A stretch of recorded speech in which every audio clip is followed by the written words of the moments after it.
안녕하세요. 535쪽 봐주시고요. 535쪽. 자, 주택조합. 지금 사업 주제 중에서 주택조합 파트입니다.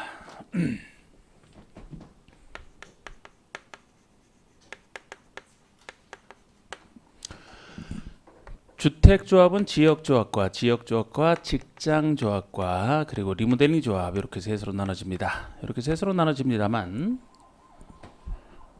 앞에서 배웠듯이 우리 지역과 직장은 내 집 마련을 위해서 존재하는 것이고 리모델링은 기존에 있는 집을 리모델링하기 위해서 하는 것이라 내 집 마련이라면은 집 없는 사람이 내 집 마련이기 때문에 건설 그리고 건설하여 공급받는 걸 전제로 합니다. 건설에서 공급받아야 내 집 마련이 되지 않습니까? 그래서 주택조합을 공부할 때는 셋에 공통되는 것도 있습니다만 주로 지역과 직장에만 적용되는 규정이 있고 리모델링 조합에만 적용되는 규정을 구별하셔야 되는데 구별하시는 원인은 이렇습니다. 지역과 직장은 내 집 마련이라 건설 공급을 전제로 하는 것은 지역 직장에만 적용이 된다. 리모델링은 기존 주택을 리모델링하는 것이라 건설 공급과는 관련이 없는 것이다. 이렇게 생각을 하셔가지고 자, 그런데 이 부분에서 이제 성격을 하나하나 보시면서 나가야 되는데 이 주택조합이 공법에서는 세 번째 조합이거든요. 도시개발조합, 정비조합, 주택조합 세 가지 조합입니다. 앞에 개발조합과 정비조합은 조합이라는 말을 쓰고 있지만 성격을 법인으로 봤습니다. 법인으로. 그러나 주택조합은 법인이라는 얘기를 안 했습니다. 그 점에서 성격 차이가 나는데 이번에 최근 개정으로 최근에 주택조합 파트에서 최근에 개정이 많았어요. 그 중에 일부는 뭐 1월 23일부터 시행되는 것도 있지만 7월 달부터 시행되는 것도 있습니다. 그래서 어차피 우리는 뭐 7월 달에 시행되는 것도 우리 시험범위이기 때문에 그 중에서 오늘 이제 기본 중에서 조금 말씀드리면 리모델링 조합만큼은 지금은 성격을 법인으로 보겠다. 이번에 바뀐 규정입니다. 이번에 바뀐 규정. 여전히 지역과 직장이면 법인으로 안 봐요. 법인으로 안 봅니다. 리모델링 조합은 정비법의 법인 규정을 준용한다라는 말이 새로 들어갔어요. 그래서 지금은 이제 법인으로 보고 만약에 법인이라면은 특징이 설립 인가만으로 성립되는 게 아니고 설립 등기를 해야 성립한다. 이제는 주택조합 중에서 리모델링만 그렇게 보셔야 됩니다. 그런데 사실 주택조합에서 이번에 이렇게 바뀌었습니다만 가만히 생각을 해보면 지역과 직장은 소유자 기존에 집 없는 사람이 주로 가입한다는 점에서 앞에 두 조합과 성격이 달라요. 근데 리모델링 조합은 앞에 두 조합과 성격이 거의 같습니다. 왜? 소유자가 가입한다는 점에서. 도시개발 조합이면은 토지 소유자가, 정비조합이라면 토지 등 소유자가 가입하는데 리모델링 조합이라면 기존의 공동주택 소유자가 가입하지 않습니까? 그래서 같은 소유자가 가입한다는 점에서 그쪽과 비슷하게 본다고 생각을 하시고 그래서 기존에는 물론 행정청에게 설립 인가 받는 건 다 똑같죠. 지역조합 설립 인가를 행정청에 받아야 성립합니다. 직장조합 설립 인가를 받으면 성립합니다. 리모델링 조합도 법인이지만 먼저 행정청에게 설립 인가는 받아야 돼요. 근데 그 대신 설립 인가 받고 나서 지금 차이는 설립 인가 받고 나서 30일 내에 주된 사무소 소재지에서 설립 등기를 해야 성립한다라는 표현을 이제는 여기는 써야 됩니다. 왜? 리모델링은 법인이라고 이번에 개정됐기 때문에. 그리고 여전히 이거는 이제 법인이라는 얘기 없잖아요. 없으니까 등기는 필요 없고 인가만으로 성립됩니다만 직장조합은 설립 인가가 원칙입니다만 설립 간단하게 신고 대상으로 할 수 있는 게 따로 하나 존재해요. 그래서 여기 설립 신고 대상을 따로 기억하셔야 되죠. 요거는 국민주택을 공급받기 위한 직장조합이다. 요 말 들어갔을 때만. 요런 말 안 들어가면은 인가만으로 성립되는 것이고 요 말이 들어가면 신고. 정확하게 좀 구별을 하셔서 보시는 기본 구조를 좀 이렇게 깔고 가야 됩니다. 그래서 주택조합 보시면 설립인가 양가를 1번부터 많은 수의 구성원이 주택을 마련 또는 리모델링 하기 위해서 이 둘 중에 하나 마련 또는 리모델링 하기 위해서 주택조합을 설립하려는 경우에는 시장군수 구청장의 인가를 받아야 된다. 그래서 마련과 리모델링, 지역 직장 리모델링 세 조합 다 기본적으로 설립 인가를 받으라는 얘기입니다. 인가는 뭐 시장에서 5천장에 간단히 받으라는 얘기인데 여기다가 글쎄 리모델링은 아까 얘기한 대로 인가는 나와 있지만 인가 다음에 등기래야 성립한다라는 말을 이제 리모델링 조합에는 써야 될 겁니다. 그리고 그리고 일단 여기서는 뭐 넘어가시고요. 여기서도 일부 개정된 게 있는데 이제 나중에 정호표가 뭐 여기 책 쓰신 분이 이제 낼 겁니다. 자, 양가로 2번 보시면 넘기시고 양가로 2번 보시면 주택조합의 설립 신고 동그라미 1번입니다.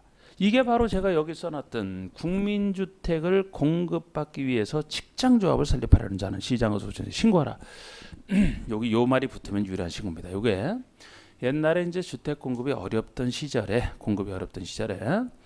오지에서 공공사업을 할 때 사람들이 오지라서 안 오니까 오게 만들기 위해서 나온 제도예요. 그러니까 공공사업을 하는 직장조합 중에 한 종류이고 여기 와서 주택조합을 결성해서 근무를 한 6개월 이상만 하라 그러면은 주택 공급 받기 어렵던 시절에 국가 등이 국민주택을 지어서 당신에게 40% 정도 선에서 단체 공급을 해줄 테니까 와서 일하라. 그 차원에서 이게 만들어진 것이기 때문에 직장조합도 보통이라면 내 집 마련이니까 본인이 건설 주체가 돼야 되거든요. 근데 여기 직장조합은 국가가 지은 국민주택을 본인이 건설하는 게 아니고 국가가 지은 국민주택을 단순히 공급받기 위해서만 가입하기 때문에 간단하게 신고만으로 충분하다 이렇게 한 거예요. 그래서 반드시 요 말이 들어가면 신고, 요 말이 안 들어가면 인가 이렇게 직장은 둘로 나눠봐야 됩니다. 자, 이렇게 했고 이제 그 다음에 조합원 자격을 한번 볼까요? 양가로 3번 조합원의 그 수부터 한번 봅시다. 옆에 페이지 양가로 3번에 주택조합원 해놓고 리모델링 조합은 제외예요. 리모델링 조합을 제외한다는 얘기는 지역과 직장조합만 얘기한다는 겁니다. 결국 지역과 직장조합은 주택조합 설립인가를 받은 때로부터 주택조합 설립인가를 받은 날부터 사용검사를 받는 날까지 조합주택을 다 완성해서 사용검사를 받는 날까지 이 기간까지 계속하여 다음 요건을 모두 충족해야 된다는 겁니다. 지역과 직장만 적용되는 규정인데 박스의 동그라미 1번 주택 건설 예정 세대수의 50% 이상의 조합원으로 구성하되 동그라미 2번 조합원은 20명 이상이다. 이 두 요건을 다 갖춰야 된다는 얘기예요. 그럼 여러분 이것도 지역과 직장에만 적용되는 규정 중에 하나로서 이게 조합원 수에 대한 얘기거든요. 조합원 수. 자, 왜 이런 얘기가 나오냐면 숫자도 좀 기억하셔야 되는데 자, 일단 지역과 직장에서 내 집 마련을 위해서 조합주택을 건설할 거 아닙니까? 조합주택을 건설했어요. 조합주택을 건설했습니다. 일반 주택이 아니고 조합이 만든 조합주택이에요. 그러면은 이 조합주택을 건설한 상태에서 이거를 조합원에게 우선 공급할 수가 있고 조합원에게 우선 공급하고 남는 것은 일반 공급을 하게 돼 있습니다. 일반 공급을. 아무리 조합주택이라도 일반 공급이 있어야 여기 분양된 것 같고 여기 그만큼 비용이 충당하기 때문에 조합원들이 내야 될 분담금이 그만큼 줄어드는 거예요. 그래서 일반에게도 분양을 합니다. 그런데 이게 조합주택인데 말이지 조합주택인데 만약에 일반인에게 주는 것이 조합원에게 주는 것보다 이것이 더 많다라면은 그건 일반 주택이라고 봐야지 조합주택이라고 볼 수가 없어요. 그래서 최소 조합원에게 주는 것이 조합주택이니까 일반에게 주는 것보다는 적어서는 안 된다. 같거나 오히려 많아야 된다는 거예요. 그래야 조합주택의 최소 성질. 그래서 건설 예정 세대 수의 50% 이상은 최소 돼야 된다. 이 말이 그렇게 해서 그래서 나오는 겁니다. 최소 적지만 않으면 된다. 50% 이상이에요. 그런데 혹시 이 수가 너무 작을까봐 최소 수가 20명 이상도 동시에 갖추라는 겁니다. 더 하라는 얘기하는 건 미세 표시의 미 또는이 아니고 두 요건 다 갖추라는 지금 표시가 되겠습니다. 그래서 만약에 건설 예정 세대수가 300세대다 그러면은 300세대라면은 그 50%면 150명. 그럼 20명 이상은 당연히 채우기 때문에 최소 150명이면 조합 설립인가를 받을 수 있는 겁니다. 만약에 예정 세대수가 30세대다 그러면은 요것의 반은 15명이고 그러면 이 20명 이상을 못 채우기 때문에 그때 이제 그렇게 작을 때 최소 20명 이렇게 이제 얘기를 하는 겁니다. 이럴 때 이게 의미가 있는 것이고 자, 지금 제가 얘기한 게 뭐예요? 조합주택을 새로 건설해서 조합원이 공급받는 얘기 아닙니까? 건설 공급을 전제로 했기 때문에 이거는 지역과 직장에서만 있는 얘기지 앞에서 배웠던 개발조합, 정비조합에도 그리고 리모델링 조합에도 없는 얘기입니다. 앞에 개발조합, 정비조합, 여기 리모델링 조합은 기존 소유자가 가입하는 것이라 기존 소유자들 중에서 그죠? 일정 동의를 얻으면 그냥 할 수 있는 것이지 그 중에서 수가 몇 명이 된다라는 건 필요가 없습니다. 예를 들어 리모델링 조합에서도 이렇게 20명 이상이 안 되면 어떻습니까? 그렇게 안 되더라도 혼자 못 하는데 조합을 결성할 수 있어야 되잖아. 수에 상관없이 지역과 직장만 적용되는 규정이에요. 그리고 조합원의 자격도 기본이기 때문에 지금 기본에서는 조합원 자격까지 하겠습니다. 다른 잡다한 것들은 나중에. 그래서 이 자격도 미리 말씀드리면 지역과 직장이랑 리모델링이 다른 거예요. 지역과 직장은 내 집 마련이니까 주로 누가 가입하느냐? 내 집 마련이니까 집 없는 사람이 지역과 직장이 둘이 비슷하다는 건 설립 인가 대상에서 비슷하다는 거예요. 설립 신고는 따로 구별하셔야 됩니다. 여기다가 책에다 체크하면 여기다 써보면 지역과 직장에서는 일정 기간 동안에 조합의 설립인가 신청 당시부터 나중에 조합주택에 입주 가능일까지 기간 내내 주택이 없는 사람, 무주택 세대의 세대주, 무주택 또는 처음에는 무주택 세대주만 가입을 시켰습니다만 그게 원래 취지에 맞잖아요. 그런데 나중에 개정돼서 국민주택 규모인 85제곱미터 이하의 주택 85 이하 주택 일체를 소유한 요 사람까지도 가입을 시킵니다. 그러면 이 서민용이 85제곱미터 이하 주택 한 채를 가진 사람이면은 조그만 주택 하나를 가지고 있기 때문에 요것도 나중에 오래 쓰면 이제 새 주택으로 교체할 필요도 있고 해서 지역 직장조합에 가입할 수 있게 해줬다. 이렇게 확대를 시켰습니다. 그러나 설립 신고 대상이라면 무주택 세대주만 가입할 수 있게 해놨어요. 여기는 85제곱미터 이하 주택 한 채는 안 됩니다. 거기에서 직장은 제가 둘로 나눠보시라 그랬잖아요. 설립인가라면 지역과 똑같이 이렇게 돼 있습니다만 설립신고라면은 무주택 세대주만 이렇게 나눠보시고. 자, 그래서 조합원 자격 보시면 동그라미 1번 지역조합입니다. 동그라미 1번에 기억번을 제가 주로 말씀드린 거예요. 기억번이. 조합원 자격은 조합 설립인가를 신청하는 그날부터 자격을 갖추되 설립인가 신청일로부터 해당 조합주택에 입주 가능일까지 조합주택 지어서 이제 입주할 수 있는 그날까지 입주 가능일까지 주택을 소유하는지에 대해서 다음에 하나에 해당하면 된다.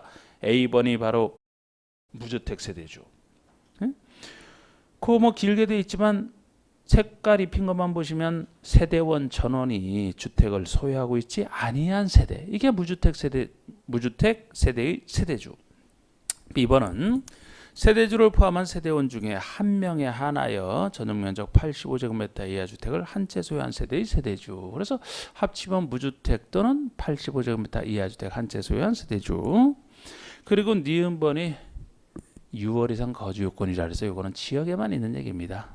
그 지역에는 신출 얘기는 안 된다. 바로 전입 온 지 얼마 안 되는 사람 안 되고 최소 6개월 이상 그 지역에 거주하는 요건을 따로 갖춰야 된다라는 것은 지역에만 추가적으로 있는 요건이 되겠습니다. 그리고 동그라미 2번 직장조합 보시면 기억번의 위일에 기억에 해당하는 사람 무주택 85제곱미터 이하 주택 한 채 이건 똑같다는 거예요. 그러니까 보통의 직장조합은 지역과 똑같다고 보시면 됩니다. 다만 국민주택을 공급받기 위한 직장조합이다. 그러면 이것이 신고 대상인 직장조합을 얘기하잖아요. 이럴 때는 누구만 위일의 기억에 해당하는 세대주. 결국 무주택 세대주만 가입할 수 있다는 것이 이 신고 대상을 얘기해요. 이렇게 나눠보시고 동그라미 3번에 리모델링 조합의 조합원은 다음에 하나 해당하는 자로 한다 해서 넘겨보시면 박스에 나오는데 주로 제가 리모델링 조합은 단독주택 소유자는 혼자면 되니까 가입할 필요 없다 그랬고 주로 공동주택 소유가 가입하는데 좀 더 넓혀져 있습니다. 좀 더 넓혀져 있어요. 기억번이 사업 승인을 받아 건설한 공동주택 소유자. 그러면 공동주택 소유자 중에서 사업 승인 받았으니까요. 주택법에 따라 지은 사람을 얘기를 합니다. 당연히 가입이 되죠. 니은번은 복리시설을 함께 리모델링 할 때는 해당 복리시설의 소유자. 복리시설이면은 상가 등을 얘기하기 때문에 공동주택 아니지만 요 사람도 가입을 시켜야 주택단지 전체를 한꺼번에 리모델링할 수 있기 때문입니다. 디귿번에 건축 허가를 받아 분양할 목적으로 건설한 공동주택 소유자예요. 자, 우리 공동주택 중에서 예를 들어 사업 승인 대상이 아니다. 그러면 건축법에 따라 건축 허가를 받아 져야 됩니다. 건축허를 받아 짓는 것 중에 이제 분양을 목적으로 한다. 그러면 좀 건축부에서는 특이한 일이지만 어쨌든 이 공동주택 소유자도 혼자 할 수 없지 않습니까? 가입을 시킬 수 있어야 돼요. 여기에는 또 이런 말도 있습니다. 괄호 속에 해당 건축물에 공동주택 외의 시설이 있다. 그러면 그 시설의 소유자도 포함이죠. 예를 들어 주상복합으로 건축법에 따라 지었다. 그러면은 하나의 건물을 주상복합으로 지었다. 그러면은 공동주택 소유자만 가입을 시키고 만약에 상가 소유자는 안 된다. 그러면은 전체 건물이 아름답게 리모델링이 안 돼요. 일부분만 돼서 오히려 흉해집니다. 전체를 해야 되지 않습니까? 그래서 상가 소유자라도 가입을 시키겠다는 겁니다. 건물 전체를 하기 위해서. 그 정도. 자, 그러면 조합에서는 뭐 요 정도로 일단 말씀드리면 기본 파트에서는 됐다라고 보고, 그 다음에 543쪽에 가면은 이제 사업 절차. 자, 지금 하는 부분이 건설 파트 중에서 이제 건설 절차가 되겠습니다. 여러분 건설 절차라면은 건축법처럼 그 건축법의 건축 절차랑 비슷한 이 절차를 먼저 잡으셔야 돼요. 제가 건축 허가 대신에 사업시라는 말만 다를 뿐이지 절차는 원리가 똑같다라고 했잖아요. 그래서 먼저 지을 땅인 대지를 확보해 놓고 건축할 수 있는 권리를 취득한다. 주택법에서는 사업계획 승인이라고 합니다. 주택법에서는 건축허가라는 말 대신에 사업주체가 사업계획을 작성해서 여기에 대해서 승인을 받는, 그러면 이제 사업할 수 있는 권리를 취득하는 거예요. 사업 승인을 받았다 그러면 이제 공사 들어가기 전에 역시 미리 신고하는 거, 착수신고를 하고 착수를 하게 되겠죠. 예정일에 가서. 그러면 이제 여기서 역시 시공자가 시공을 하고 감리자가 감리를 해서 완공이 됐다. 그러면은 사용하기 전에 사용 검사를 신청해서 받는. 아주 흡사합니다. 요 얘기만 다를 뿐이지 그쪽에 착공신고, 착수신고, 사용승인, 사용검사 똑같은 얘기라고 보시면 되고, 요 말만 차이가 나고. 그러면 건축법에서도 주로 건축 허가권자가 절차랑 관련된 행정처로서 주로 등장했다라면 역시 주택법에서도 이 사업 승인권자가 주로 담당한다라고 보시면 돼요. 같은 원리라니까. 그럼 사업 승인권자, 주로 이 사업 승인권자가 주택법상 절차에서는 주로 이 사람이 등장한다라고 보시면 됩니다. 사업 승인 당연히 승인권자가 내주죠. 착수신고도 관련돼 있어요. 사업주체가 주택법에서는 사업주체라고 하니까 사업주체가 승인권자에게 신고할 겁니다. 이 시공자는 항상 사업주체가 선정하고 감리자는 예외적으로 선정해요. 이것이 약간 건축법과 차이점인데, 제가 건축법에서는 감리자를 건축주가 지정하는 게 원칙이고 예외적으로 행정적인 허가권자가 지정하는 이 구조를 말씀드렸는데, 주택법에서는 이게 반대가 돼 있어요.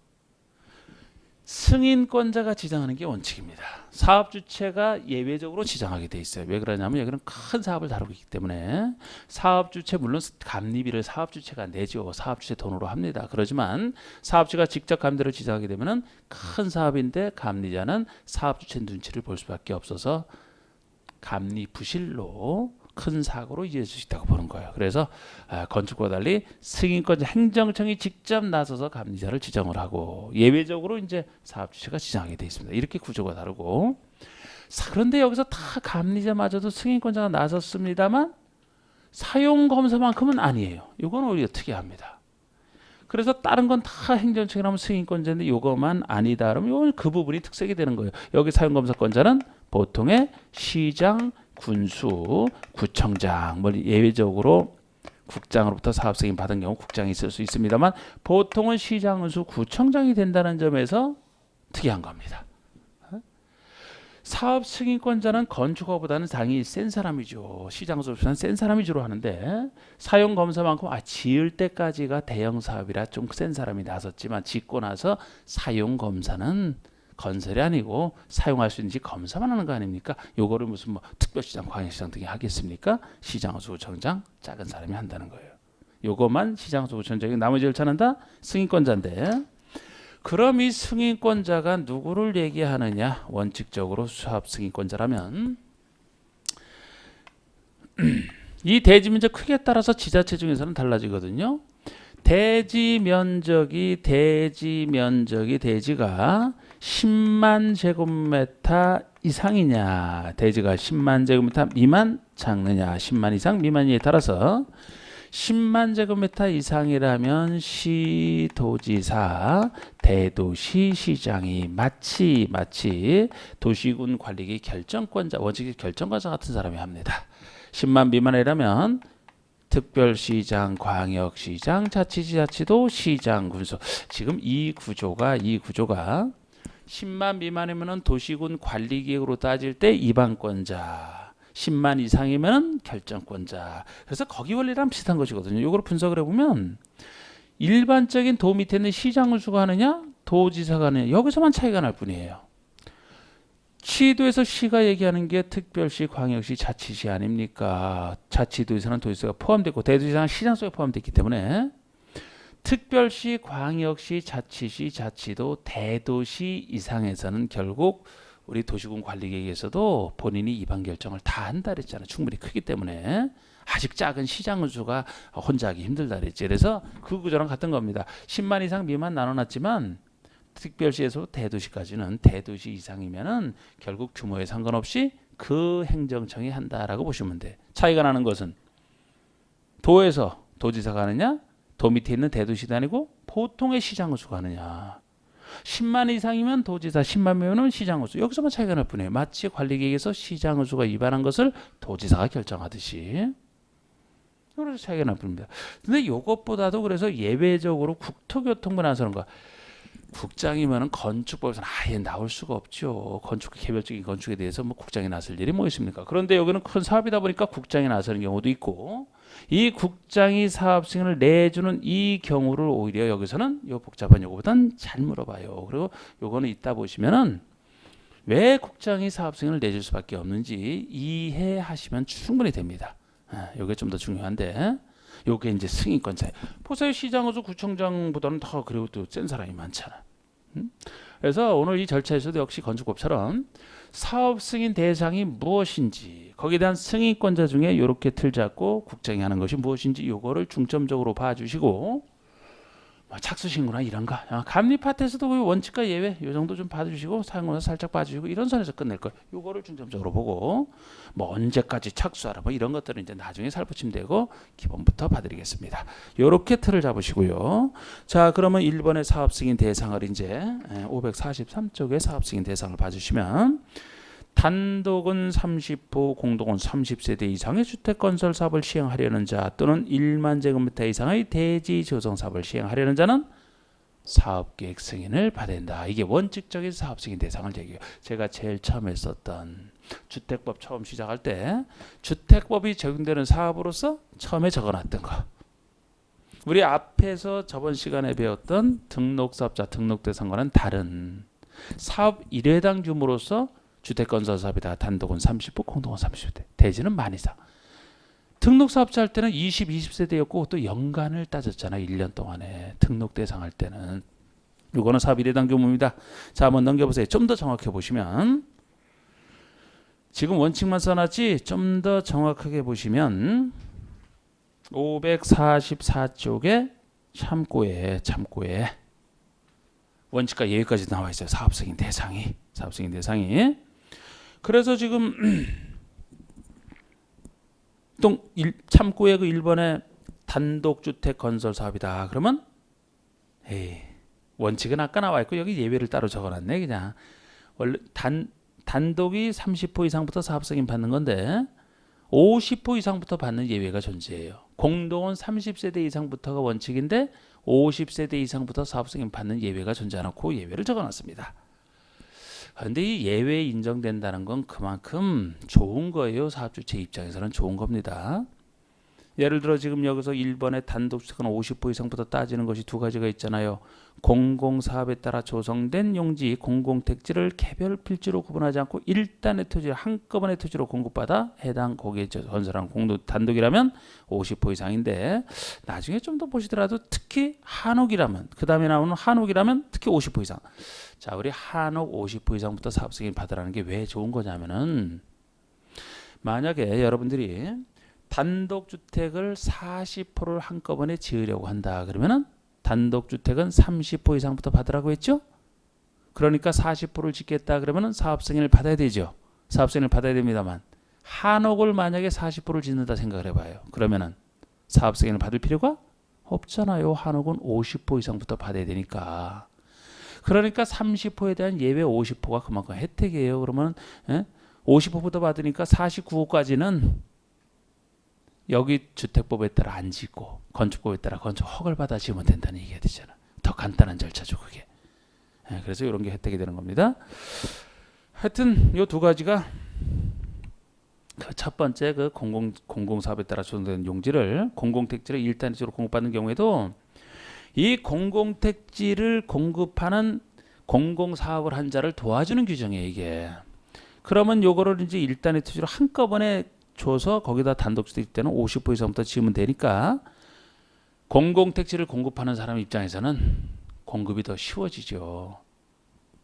사업 주체가 일단의 투지를 받으면 혜택이 있으니까 일단의 투지로 받으려고 하지 나눠서 받으려고 하지 않을 거 아닙니까? 근데 주로 이제 한옥을 좀 생각하시면 될 것이고, 이번에 공동주택이라면 30세대가 아까 원칙이라고 했는데 50세대에 대해서 예외 두 가지가 존재하는데 거기도 두 가지지만 일단 이번에 동그라미 1번 정도 봐주세요. 다음 요건을 모두 갖춘 단지형 연립 단지형 다세대입니다. 다음 요건이라는 것이 전용면적 30 이상이면서 진입도로 폭이 6m 이상은 웬만한 거예요. 단지형 연립 다세대는 이거 다 들어가요. 웬만하면 다 들어갑니다. 최소한 요건만 좀 뽑아놓은 것이라. 이거는 무슨 뜻으로 보시면 되냐면, 그러면은 리모델링 중에서 리모델링이 아니고 도시형 생활주택 중에서 단지형 연립 단지형 다세대를 얘기하기 때문에 원룸형이 없죠, 그죠? 여기 원룸형이 없어요. 그러면 원룸형 주택이라면 원칙대로 30세대 이상으로 가는 것이고, 단지형 연립 단지형 다세대만 요 요건 갖추면 50세대 이상부터 사업승인 받으면 된다는 혜택을 받는 겁니다.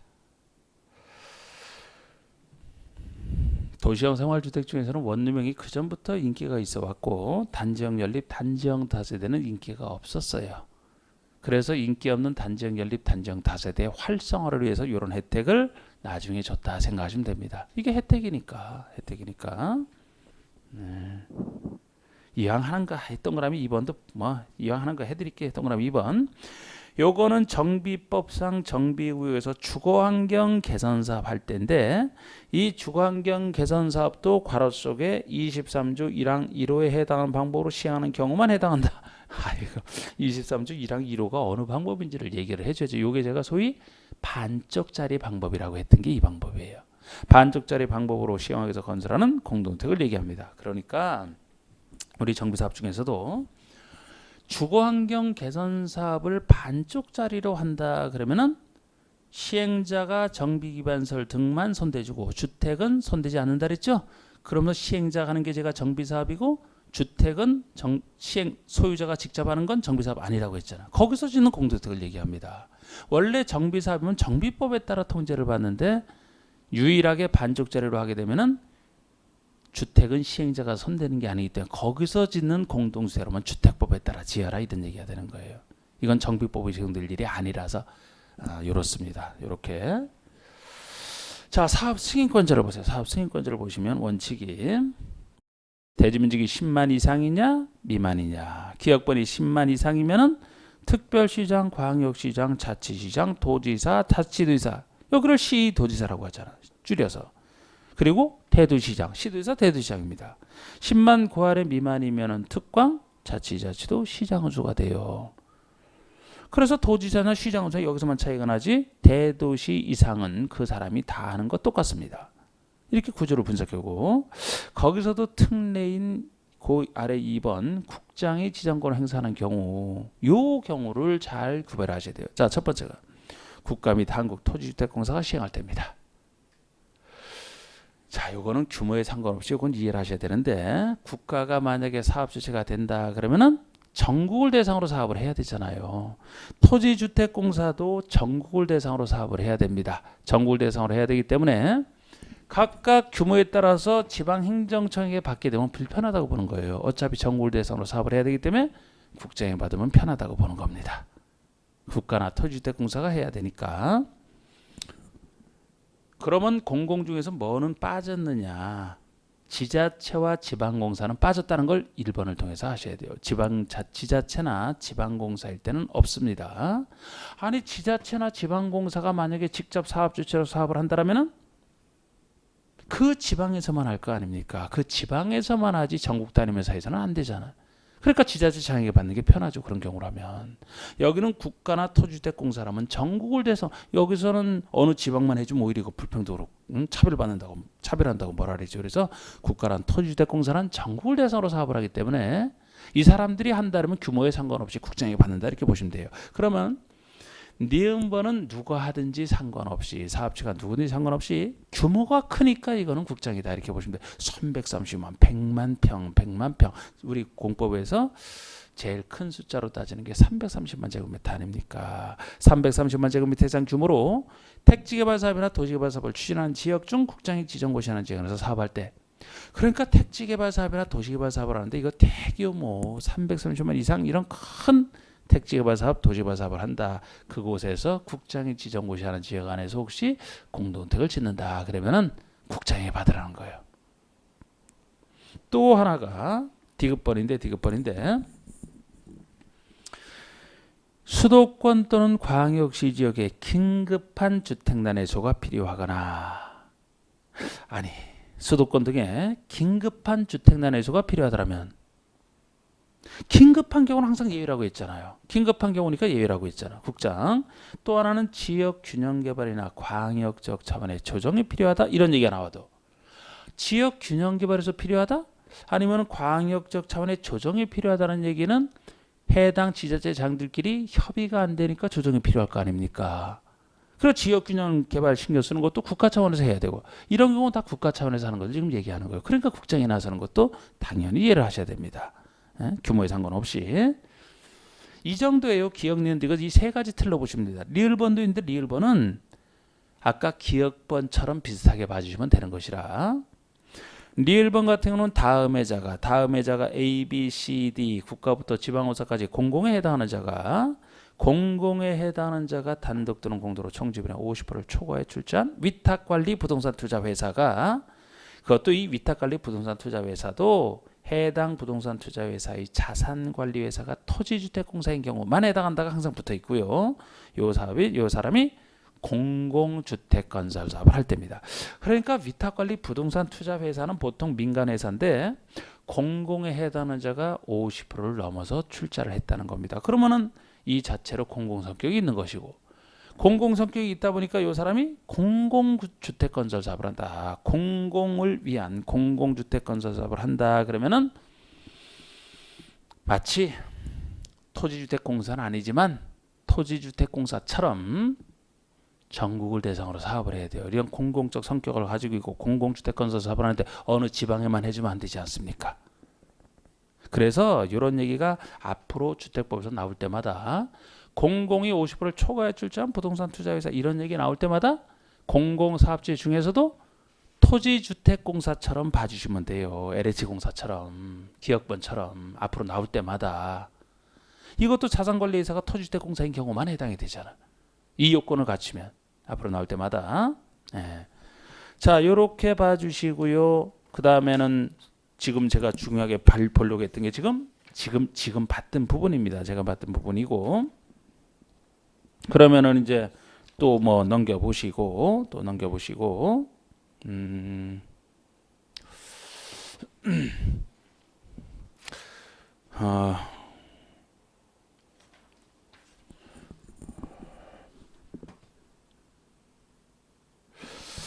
지나가는 게 매도 청구 한번 하나 보여드릴까?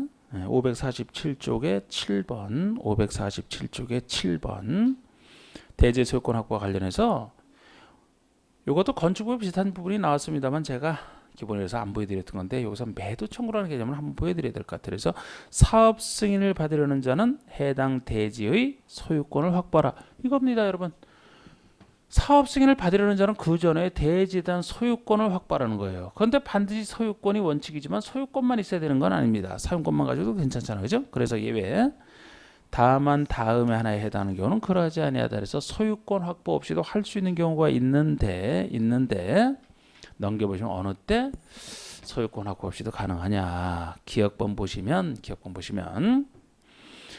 이건 기억번은 지구 단위계 결정이 필요한 주택 건설 사업을 전제로 하고 있어요. 지구 단위계 결정이 필요한 사업이라면 주택 건설 사업하는데 꼭 지구 단위계 필요하지는 않습니다. 원래는. 근데 요게 필요할 정도라면 상대적으로 좀 더 큰 사업을 생각하시면 돼요. 지구 단위 계획이 필요할 정도라면 상대로 큰 사업입니다. 그러다 보니까 이때는 지구 단위 결정이 필요한 주택 건설 사업이라면 해당 대지 면적의 80% 이상을 사용할 수 있는 그런 권한을 확보하고 아직 확보하지 못한 대지가 매도 청구 대상이 되는 대지에 해당된다라면은 소유권 없이도 가능하다는 거예요.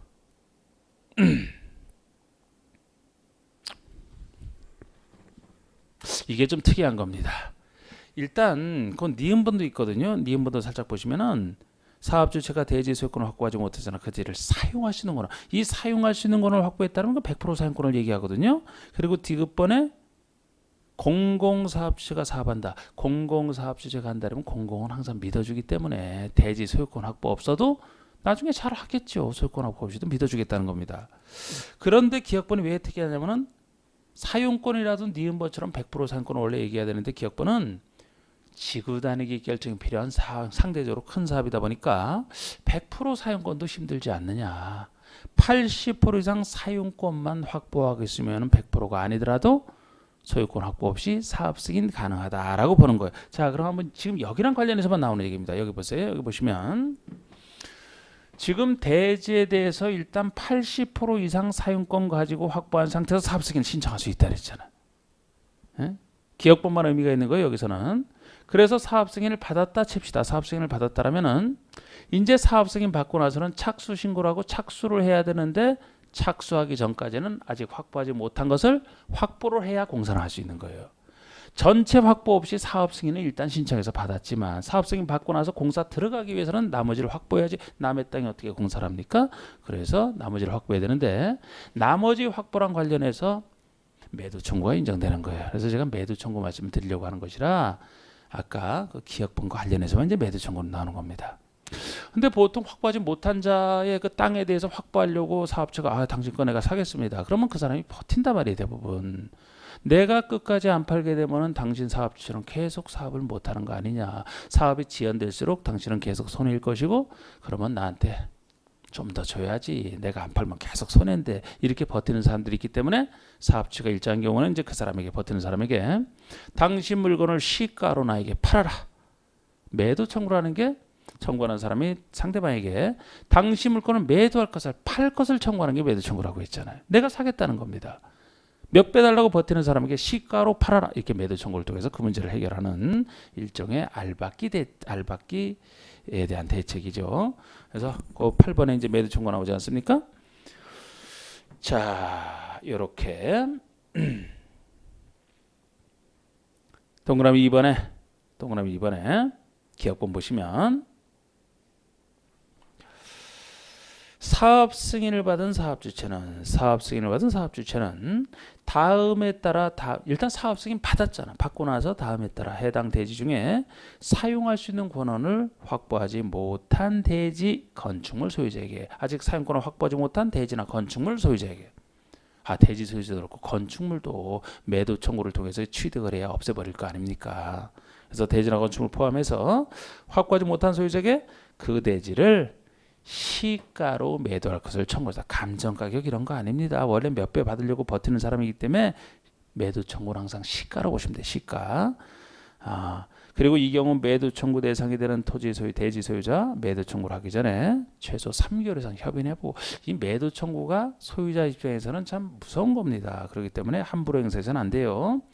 적어도 3개월 이상 협의는 해보고 안 됐을 때 매도 청구의 칼을 뽑으라 이렇게 보시면 됩니다. 그래서 시가로 매도 청구고요. 다음 규정에 따라 매도 청구를 할 수 있다. 우리 박스를 보시면 아까 80% 이상 사용권 가지고 일단 받은 상태 아닙니까? 다시 그 중에서 둘로 나누는 거예요. 80% 이상 사용권 중에서도 95% 이상이냐 아니냐에 따라서 95% 이상이냐 아니냐에 따라서 만약에 대지 면적의 95% 이상을 확보했다 그러면은 5% 미만 되는 조그만 사람 때문에 못해서는 안 되기 때문에 사용권을 확보하지 못한 대지에 모든 소유자에게 할 수 있어요. 모든 자에게 매도 청구할 수 있습니다. 그런데 A 외의 경우, 즉 95가 안 된다. 80에서 95 사이라면은 모든 자에게 할 수 있는 게 아니고 지구단위기 결정고시일 10년 전에 해당 대지의 소유권을 취득하여 계속 보유하고 있는 자를 제외한 소유자에게 매도 청구할 수 있다. 그러니까 우리 이게 지구단위기가 관련돼 있는데, 그죠? 지구단위기 고시 10년 전부터 소유권을 취득하고 계속 소유하고 있는 자, 10년 장기 소유자에게는 투기랑 관련 없다고 해서 매도 청구 못하고 10년 장기 소유자를 제외한 자에게만 매도 청구할 수 있으니까, 이 경우라면은 10년 장기 소유자가 끝까지 나는 못 팔겠다 그러면은 사업 못할 수가 있어요. 그런 위험성이 존재합니다. 사업 승인 받고 나서도 못할 수가 있는 거지 이거. 그래서 바로 요 80% 이상 받은 상태에서 80% 이상 중에서 95 이상이냐 아니냐에 따라서 이런 차이가 생깁니다. 그래서 지금 일단 이 얘기를 해드렸고, 니은번에 이런 것도 매도 청구 A형이면 니은번 같이 있으니까 인가를 받아 설립된 리모델링 조합은 그 리모델링 결의에 찬성하지 아니한 자의 주택 토지에 대해서 매도 청구를 할 수 있다.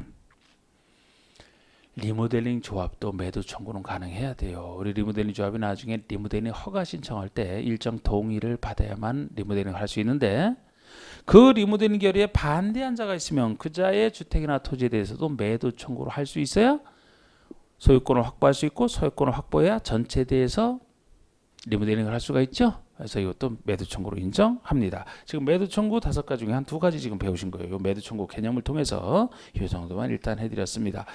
자, 그러면 지금은 다른 것들은 넘어가면 되고, 자, 우리 한번 쭉 넘겨보세요. 쭉 넘기셔가지고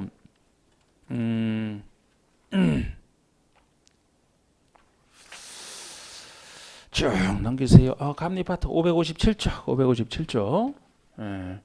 지금 여기서 이제 요 감리 파트 요거 건축을 한 다른 부분. 자, 다시 말씀드리면 건축과 달리 주택부산 큰 사업을 하기 때문에 승인권자가 감리자를 지정하는 거예요. 사업주체 못 믿겠다는 겁니다. 행정청이 직접 나서는 게 특이한데, 행정청이 못 믿어서 감리자를 지정하는 것이기 때문에 사업주체에서 만약에 공공사업주체라면 공공사업주체가 스스로 지정하면 돼요.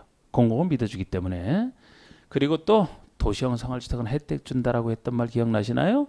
도시형 생활주택이라면은 주택법상 감리 규정을 적용받지 않습니다. 건축상 감리를 하면 되기 때문에 역시 원칙적으로 사업체가 스스로 지정하면 돼요. 그러니까 원칙은 승인권자가 지정하지만 예외적으로 사업체가 지정하는 경우가 도시형 혜택 줘야 되는 도시형 생활주택과 그리고 믿어주는 공공사업체다. 이렇게 좀 틀을 잡으시고, 감리비 자체는 사업주체 돈으로 내요. 돈으로 냅니다만 사업 승인권자가 감리를 지정하는 경우라면, 만약에 승인권자가 실질적으로 지정하더라도 사업주체가 감리비를 준다라면 돈 주는 사람 눈치를 안 볼 수가 없기 때문에 감리 부실로 이어질 수 있다고 봐서, 만약에 승인권자가 지정한다면 사업주체가 감리비는 내긴 내야 됩니다만 본인이 직접 감리자에게 지급하는 게 아니고 승인권자 명의로 감리비를 예치하면 승인권자가 감리비를 지급하게 돼 있어요. 뭐 그런 식으로 눈치 안 보게 이렇게 합니다. 그 정도는 좀 특이한 거니까 한번 보여드릴게요. 가자, 우리 감리 파트 보시면 557쪽에 3번 감리 양가로 1번 승인권자가 지정한다는 걸 얘기합니다. 지정주체가 승인권자잖아. 사업주체가 아니고 승인권자가 주택건설 사업을 승인했을 때와 시장 등이 리모델링 허가를 하였을 때 영이 정하는 바에 따라 감리자로 지정하라. 그래서 감리자를 이 사람들이 지정을 하는데, 다만 사업주체가 국가지자체 토지주택공사 지방공사 또는 영이 정하는 요건 갖춘 자, 즉 공공사업주체인 경우와 건축법에 따라 감리를 하는 도시형 생활주택의 경우는 그러지 않아야 되니까, 공공사업주체와 아니면 도시형 생활주택의 경우에는 그러하지 아니하다. 승인권자가 지정하지 않는 예외가 되겠습니다. 그리고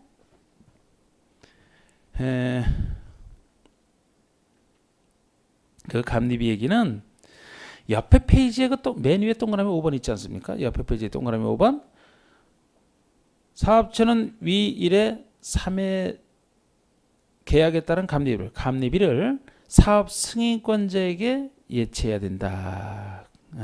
요거는 이제 그래서 이게 감리비를 사업주가 직접 지급하는 게 아니고 승인권자에게 예치를 하면 동그라미 6번에 승인권자는 감리자에게 예치받은 감리비를 지급하라. 그래서 사업주체가 직접 지급하기보다는 승인권자에게 예치하면 승인권자가 감리비를 지급하라. 이런 식으로 이제 처리를 하고 있어요.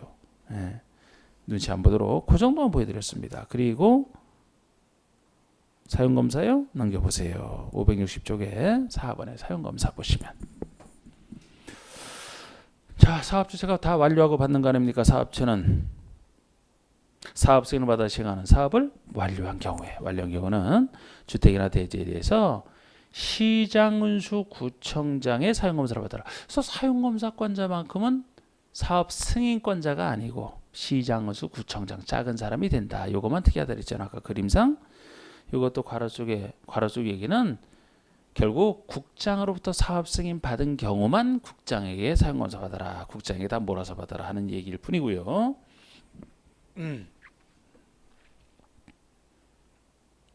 그 정도 여기서도 뭐 너무 상세하게 보실 필요는 없겠죠. 네, 됐고요. 그것만 보여드렸습니다. 자, 그러면 또 한참 넘기셔가지고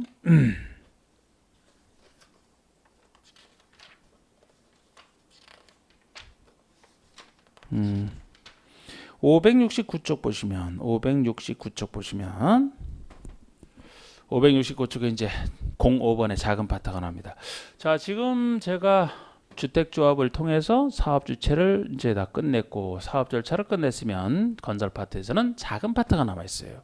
이 작은 파트랑 관련된 것이 주택 상환사채가 되겠습니다. 주택 상환사채 이 정도 하나예요. 주택 상환사채.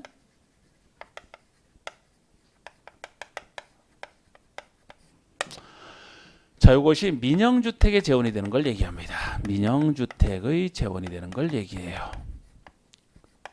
예, 사업할 때 돈이 워낙 많이 들어가기 때문에 이 돈에 관련된 재원 마련 관련된 이런 제도도 존재하는데 전에는 예전에 주택도시기금법이 들어서기 전에는 국민주택의 재원으로서 국민주택 채권도 우리 시험범위였지만 다른 법으로 갔기 때문에 그건 끝났고 민영주택의 재원인 주택상환사채만 남아있습니다. 그래서 이것은 사채가 이게 사자가 회사 사자를 써요. 회사 사자, 개인 사자가 아니고 그러니까 회사채를 얘기하는 거지 뭐 고리대고 뭐 그런 사채를 얘기하는 게 아닌데 회사채인데 주택으로 갚아주는 사채를 얘기합니다. 그래서 민영주택 지을 사람이 돈이 부족할 때 주택 상환사채를 발행을 해서 그만큼 돈을 끌어다 쓰고 새 채를 산 사람에게는 나중에 돈으로 갚는 게 아니고 주택으로 갚아주겠다는 겁니다. 그래서 주택 상환사채예요. 민영주택 재원이 되는 거.